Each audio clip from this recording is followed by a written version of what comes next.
Vous souhaitez connaître l'histoire de votre prénom ou sa popularité au fil des siècles? Je vous indique ici les sites indispensables à connaître. En premier lieu, Généanet, car il vous donne la popularité de votre prénom en France sur 4 siècles de 1600 à nos jours. Sympa.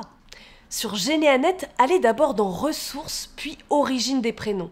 Tapez un prénom, le mien par exemple, et hop, apparaissent la signification ou bien le sein du calendrier avec la date de fête et les variantes du prénom sur la droite. Au-dessous, la courbe de popularité du prénom de 1600 à nos jours.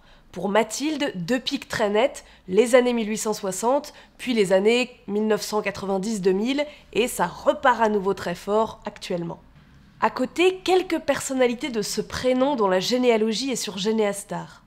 Si votre arbre est sur Généanet, vous pouvez vérifier en quelques clics si vous êtes un de leurs lointains cousins. En revanche, le site ne sera pas idéal pour les prénoms inventés, puisqu'on peut en créer de nouveaux depuis 1993 ou arrivés en France récemment. Dans ce cas, tournez-vous vers les statistiques INSEE. Elles n'existent que depuis 1900, mais elles sont très précises. Attention, des dizaines de sites internet vous proposent des courbes de popularité des prénoms de 1900 à nos jours, mais ils vous inondent de pubs dès les premiers clics. Donc privilégiez le site de l'INSEE, il est sans pub. Pour le trouver, tapez simplement prénom INSEE dans votre moteur de recherche. Sous l'intitulé INSEE, de nombreuses propositions apparaissent. L'une vous donne le palmarès de 2 ans avant, avec des cartes du prénom le plus donné par région. Ici, pour 2022, garçon à gauche, fille à droite, Alba et Gabriel se taillent la part du lion. Un autre affiche le top 10 de 2022 pour la France entière.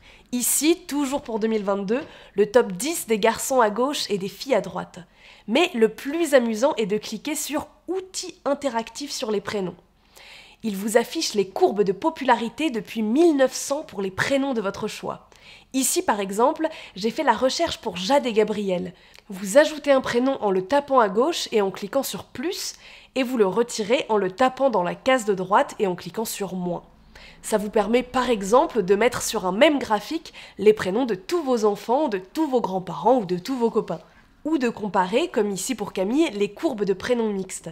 Et cela pour tous les prénoms portés par au moins 5 personnes.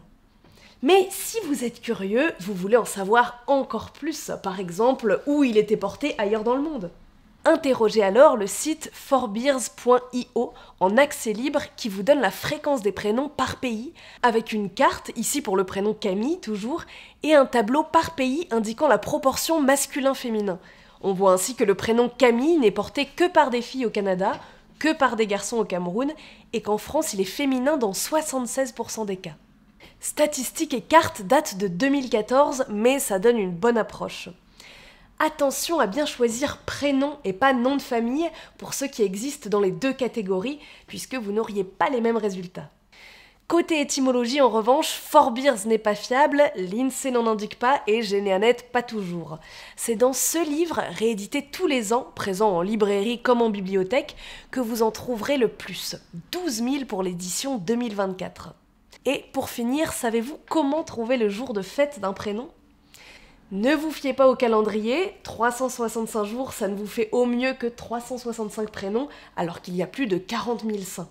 Le site fiable est Nominis. Pour tous les prénoms portés par un saint n'importe où dans le monde, il donne leur signification, la courbe INSEE en France, le jour de la fête principale et toutes les autres dates possibles. Par exemple, pour Camille, il existe 7 dates.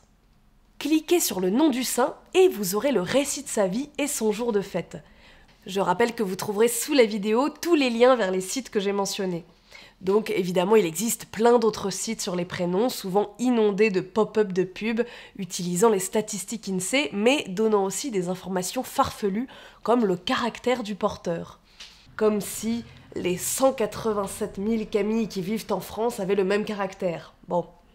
Comme aussi la couleur ou la pierre précieuse associée au prénom ou ses chiffres porte-bonheur. Donc ça ne va pas quand même jusqu'à indiquer s'il vaut mieux offrir au bébé pour lui porter chance une patte de lapin, un trèfle à 4 feuilles ou un fer à cheval, mais on n'est pas loin. Donc cessez d'être crédule. D'ailleurs, c'est ce que me conseillait mon horoscope ce matin.